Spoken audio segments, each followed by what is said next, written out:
people like me. You need people like me so you can point your fingers and say, that's the bad guy. That's the bad guy. That's the bad guy. That's the bad guy. That's the bad guy.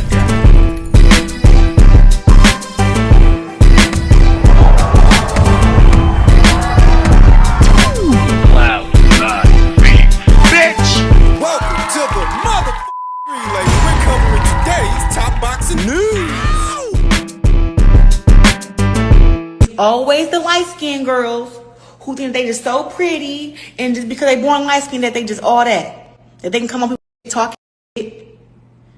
Oh, because you think you're pretty. I'm gonna tell you something. One, I look better than you. I look better than you, so you can get off my. That's one.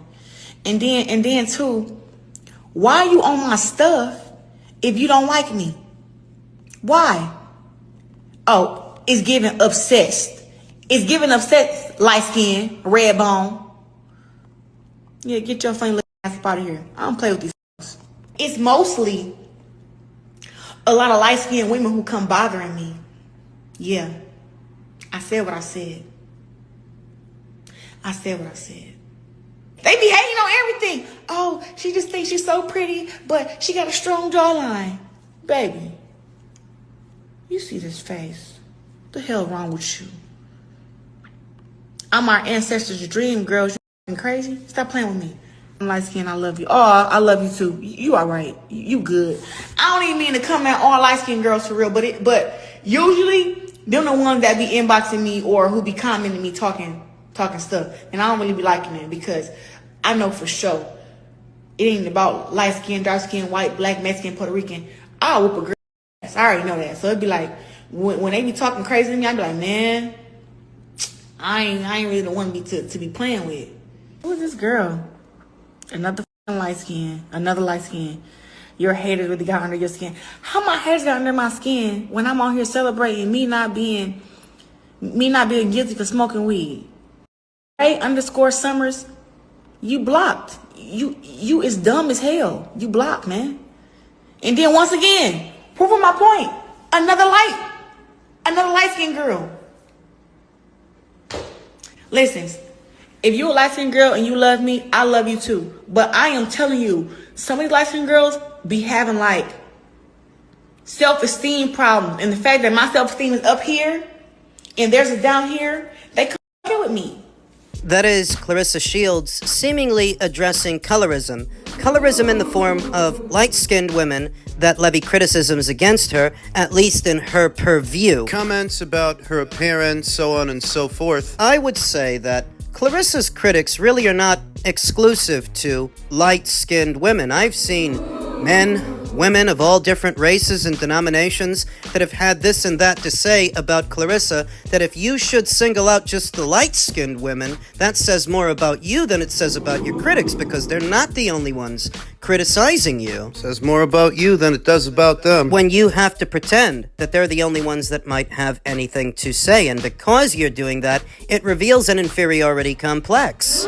It absolutely does, because true confidence is quiet, not boisterous. Real confidence is not having to say so. Not having to assure anyone. Not having to assure yourself. Not limited to Claressa Shields' aesthetic, she always wants to remind everyone that she won 2 gold medals and she won a bunch of belts. I mean, this is all the time, and that doesn't seem like the behavior of someone who's confident and comfortable in their own skin. That actually comes off as the opposite, that you always have to do this. You always have to carry on. And that's not even to suggest that Clarissa isn't a great boxer, because I think she is in spite of her behavior, or that she doesn't have faith in herself when she goes into a fight, so much as there are lingering insecurities there after a fight. The amount of praise that she expects to get and the amount of time that she spends pursuing that praise is indicative of someone who's not as secure as they let on. So a couple of girls in the comments said this and that about you. What the hell do you care? Of course she can respond, but how much of your own time are you going to spend doing that while simultaneously aggrandizing yourself? Confidence is quiet. Confidence is not having to remind people because they already know. Because you don't need to tell them. That was the philosophy in the old country. The Michigan Unarmed Combat Commission has decided not to penalize Claressa Shields in association with her positive anti-doping test where she tested positive for marijuana. I told you, I don't think Claressa Shields smokes ganja because she's wrapped far too tight. Woman doesn't know how to relax. She doesn't strike me as a smoker. And that's why, between the reefer smoke that was swirling in the arena at the time that the fighters made their ring walks, in tandem with her beau, Papoose, being a smoker himself, I would guess that that's where the positive came from. Because Clarissa don't strike me as a smoker. And so she is free to resume her boxing career. Who's she gonna fight and when's she gonna fight them? I really don't know. There are some rumblings about a Marshall rematch, a Savannah Marshall rematch, but because Clarissa's still standing on that demand that it happen in America as opposed to the UK when her promoter doesn't have enough money to bring Savannah to America. Stuck at a stalemate. This rematch is where it was 2 years ago, a little over 2 years ago. But she's free to fight. The question now is, who is she going to fight? Feels good, yeah. As of now, probably just made up that it's done. Still got me belt, you know, and another special night in the city, yeah. But I'll obviously watch the fight back on Monday with Paul and Ant in the gym and then assess it then. But right now, just taking it in, yeah. You've got the world title now, so they want it, and I'm not letting them take it. And I've worked this hard to get it. You know, I'm not gonna let it go that easy. Like everyone said, oh, when you get to world title level, world champ, they start to, you know, switch off, ease off. Not me, the opposite. Definitely it's got to be the opposite because you've got something what everyone wants and I've earned it and worked so hard to get it since a kid. Just realising, you know, what it done to get it and get here. So, yeah, got to stay on point. After his title defense this weekend, his second defense of the WBA featherweight title, Nick Ball is now targeting Inoue. They share a common opponent in TJ Doheny. Inoue stopped him in 7 rounds, whereas it took Nick 10. Different ways to interpret that. It could be that Inoue packs a bigger, sharper, crisper punch than Nick Ball. That he's more accurate. Or that TJ Doheny was a little harder to stop at 126 than he was at 122 because he didn't have to cut as much weight. He was a little bit more durable. Nick Ball retained his WBA featherweight title with a stoppage win over TJ Doheny. Ball was tested with Doheny using his experience to push the champion. The first round produced little action, although both fighters showed their mean streak. Doheny got Ball into a headlock before the champion responded with a knee to the back of the leg. Ball may have considered himself lucky not to get disqualified. That's the talk of the town, that Nick Ball often resorts to some very dirty tactics. A knee here, a judo toss there, a hip toss. This guy must have took a karate class at some point. In there, it's going to be tricky. It's a world title fight in my own city, said Nick Ball. Sometimes I can rush in. The main thing is taking my time and it paying off. They, the crowd, want to see all action. Obviously, I can box and go all action. I felt him getting tired with the pace I was setting. I don't know. It's not up to me. It's up to Frank Warren. He's the best promoter in the world. Anyone, says Ball. If Inoue, if that happens, it'll be towards the end of the year or the start of the next one. That's the plan, says Frank Warren. Our job is to keep him busy and keep him coming back here. Great undercard as well with fantastic fighters. I've got to take my hat off to TJ. Nick Ball is the best featherweight in the world, of which there are 4. There are 4 featherweight champions, and it has yet to be determined whether or not Nick Ball really is the best one among them. What he is the only one headlining his own shows. So even if he's not the best featherweight, he would seemingly be the most popular one. I genuinely think he has a very, very good chance of beating him. I knew he's obviously would be coming up in another weight division, and you know that's the problem with guys that are multi-weight. There's a ceiling for you at a point. I don't think Inoue could go much further than probably feather, maybe super featherweight, possibly. But styles make fights, and it's a bit of a cliche and an old saying, but Nick Ball's style gives Inoue nightmares. I think, genuinely believe that, and I think he could win that fight. I don't think Carl Frampton was just towing the proverbial line when he said that. I see his rationale that for a smaller fighter that is moving up in weight, a rough and tumble fighter, a physical fighter that doesn't want to give you time to think, time to breathe, that could be a nightmare scenario if you're not strong enough to hold him back or fast enough to respond. Physical enough. What's that gonna be? Inoue's fifth weight? Everybody's got a ceiling. Is that where he has to go to hit his? Nick Ball's coach thinks it's a winnable fight, and of course he's going to say that, but there is some logic behind it. Nice little back and forth exchange between Naoya Inoue and Nick Ball via their social media accounts. Inoue reacted to the TJ Doheny fight by saying, "That ball is funny, but don't kick it." To which Nick Ball responded, "When you're ready to kick it at 126, let me know." To which Inoue responded, "2 fists are enough for me." Nick Ball replied by saying, "Let's make it happen and find out then." Referencing Nick Ball's often dirty tactics in the midst of a fight, we saw them in the Vargas fight like we saw them in the TJ Doheny fight this past weekend. And he can get away with that stuff, especially if he's in Liverpool. But I hardly think an Inoue fight would happen in Liverpool. In Nick's neck of the woods, you ain't the A-side to Inoue. You don't generate as much as he does, you don't make as much as he does.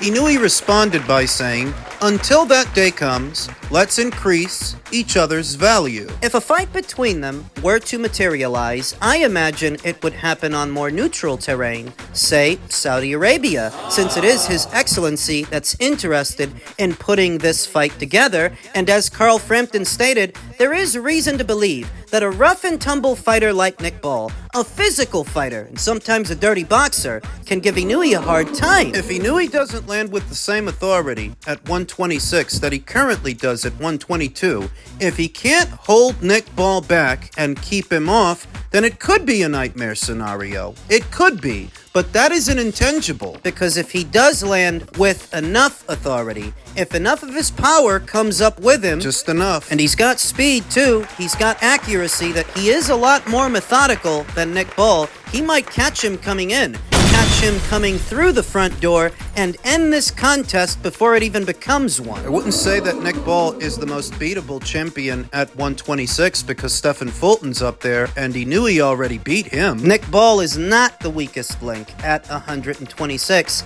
and this does have the potentiality to be a firefight because Inoue is a monster puncher, or at least he has been, across 4 weight classes, and we all know Nick brings the pressure. Nick comes to fight, and the pace that he sets for a fight, it can wear you out. So it is an intriguing situation. Can Inoue stay the monster at a 5th weight, or does Nick the Wrecking Ball go through him like he's been going through everyone else? We're a ways out from this one. Inoue might have 1 or 2 mandatories he's got to satisfy before we get there, and the same applies to Nick Ball. He's got Mirko Coelho as a mandatory, who at some point he's going to have to satisfy.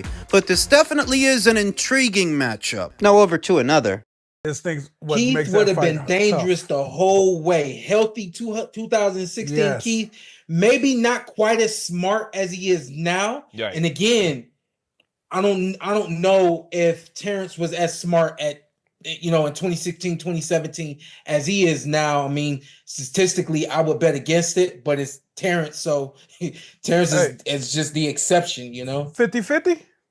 Nah, I That got would have been a Edge hell of a Crawford. fight, man. Edge or Crawford? Because of as the fight went on, Keith threw a lot of his punches at the same speed. I mean, he was explosive, but Yeah. everything came at that explosive. And I think Crawford would have adjusted and got adjusted to his rhythm and would have started to find some holes later in the fight. But Keith might have cracked him and dropped him So early. that's the only thing I yeah. said why I give it 50-50, because at any moment I think Keith could have cracked Crawford and really put him on the floor. Crawford would have got back up, but I think that was the only reason why. Yeah, Crawford might have got hurt in that fight, Yeah, but I think he would have yeah. won. But we'll never know. Keith Thurman's knockout win over Jock Bravas has brought him back to the forefront of 1 or 2 conversations. What would have happened if he met Terrence Crawford way back there in 2016? Not an adequate scenario for this fantasy fight because in 2016, Terrence Crawford was still at 140 pounds, whereas Keith was at welterweight. No, Terrence doesn't move up to welter until 2018, 2 years later.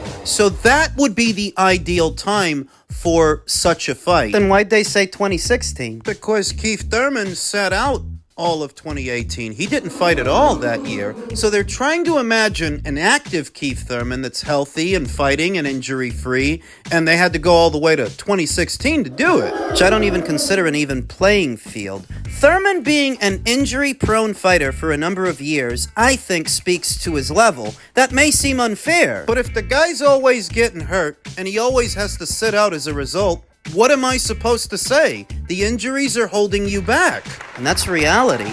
I think about Keith Thurman and the power that they referenced, the power they mentioned, and I noticed years ago that as soon as Keith stepped up in class, the knockouts stopped. Circa 2014 against Julio Diaz, that was his last knockout as a welterweight. Now, I don't actually think Keith is as devastating a puncher as some make him out to be, because he couldn't knock out Leonard Bundu, where Errol Spence Jr. did. Couldn't stop Sean Porter, where Terence Crawford did. No, Thurman can crack, he can punch, just nowhere near as hard as some people make it out to be, because even then, he stopped racking up knockouts. I don't think he stops Terence Crawford. That is, I don't think he would have. I think it's the opposite.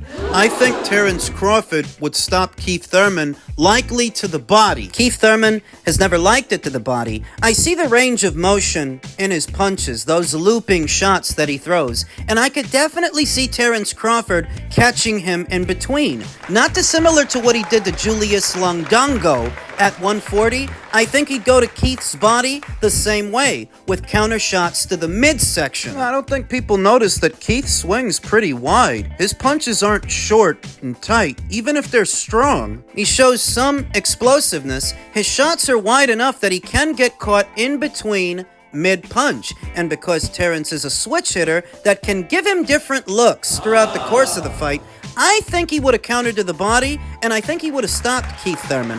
Another one that got away as a result of the Cold War between Top Rank and PBC. An offer actually went out to Keith Thurman for a Terence Crawford fight, and in his own words, he wasn't interested. That's what Keith said, and it was the same with Danny Garcia. An offer went out to him too. People act like they forgot or like they weren't paying attention that Terence was trying to fight these PBC welterweights, but they wanted to do a round robin amongst themselves and stay on their side of the street. That's the way that it was. But he was willing to fight them, whereas they were not willing to fight him. And if you question my rationale, can you show me any offer that went from Keith Thurman to Terence Crawford for a fight 2017, 2018, and 2019? You can't, because it didn't happen. Those fighters like Keith Thurman and Danny Garcia never made any effort to fight Terence Crawford when they were all there at welterweight. So if this is another fight that got away, you know who to blame. If it would have happened, though, I think Terence would have stopped him.